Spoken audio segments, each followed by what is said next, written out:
Assalamualaikum warahmatullahi wabarakatuh. Berikut koneksi antar materi modul 1.1 kesimpulan dan refleksi pemikiran Ki Hajar Dewantara oleh Rahmaliza. Apa yang Anda percaya tentang murid dan pembelajaran di kelas sebelum Anda mempelajari modul 1.1? Sebelum saya mempelajari modul 1.1, saya percaya bahwa guru dapat membentuk anak seperti yang kita inginkan. Guru selalu berada di depan dan menjadi satu-satunya sumber belajar.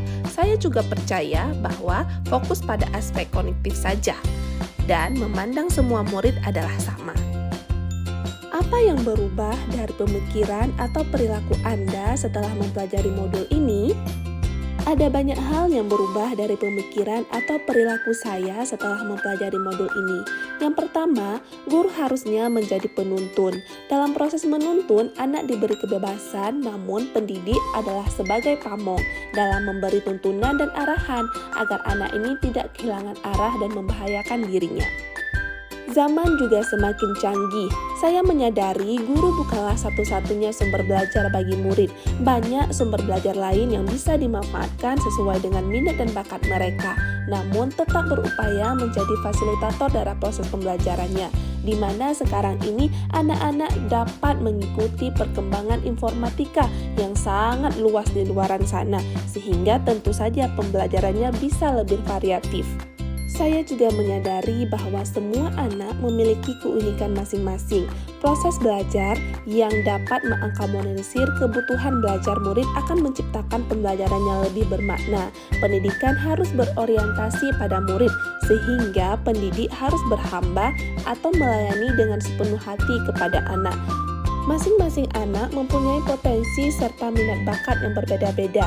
Sebagai guru, saya harus bisa mengenali murid dengan sepenuhnya, sehingga saya dapat menuntun ia sesuai dengan kebutuhan belajarnya, sehingga ia bisa belajar dengan merdeka. Kegiatan di kelas, murid itu adalah subjek dari kegiatan pembelajarannya. Saya harus dapat menciptakan pembelajaran dan suasana kelas yang menyenangkan dan berorientasi kepada murid, agar pembelajaran di kelas menjadi interaktif, bukan hanya transfer materi saja.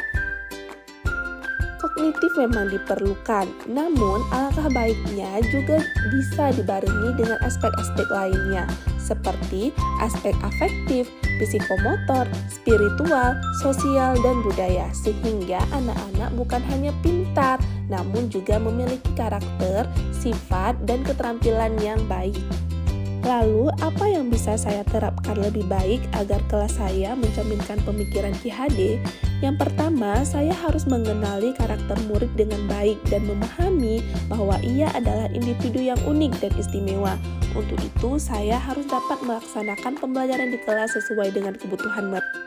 Saya menjadi penuntun yang memberikan bimbingan, arahan yang sesuai dengan karakter peserta didik, bukan memaksa keinginan pribadi, tetapi lebih kepada membuat kesepakatan bersama dengan peserta didik. Sehingga jika suatu saat ada suatu masalah atau hal-hal yang perlu kami diskusikan, kami sudah mempunyai kesepakatan yang jelas yang telah kami diskusikan sebelumnya.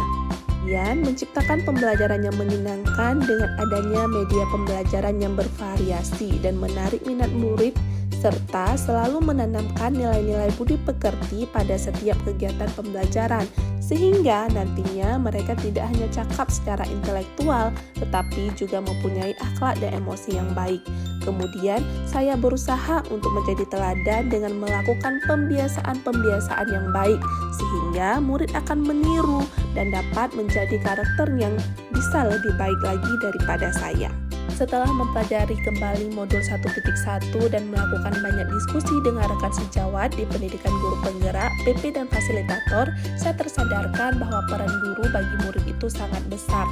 Banyak hal yang harus dapat dipahami dan dijalankan oleh seorang guru agar pembelajaran yang diberikan dapat bermakna dan bisa menuntun anak pada kodratnya.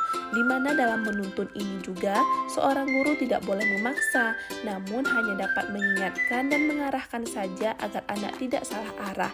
Dalam mendidik juga perlu ditanamkan budi pekerti agar anak kita bukan hanya cakap dalam bidang intelektual saja, namun juga bagus dalam karakternya. Untuk itu saya setuju dengan pemerumpamaan Ki HD bahwa guru adalah seorang petani yang sedang merawat biji tanamannya agar tumbuh seperti yang kita harapkan. Semoga ke depan dari hasil ini kita juga dapat memberikan segala sesuatu yang dibutuhkan anak kita, agar anak kita dapat belajar secara merdeka, secara baik sebagai manusia ataupun sebagai masyarakat. Terima kasih, semoga bermanfaat. Salam dan bahagia terus Bapak Ibu guru hebat.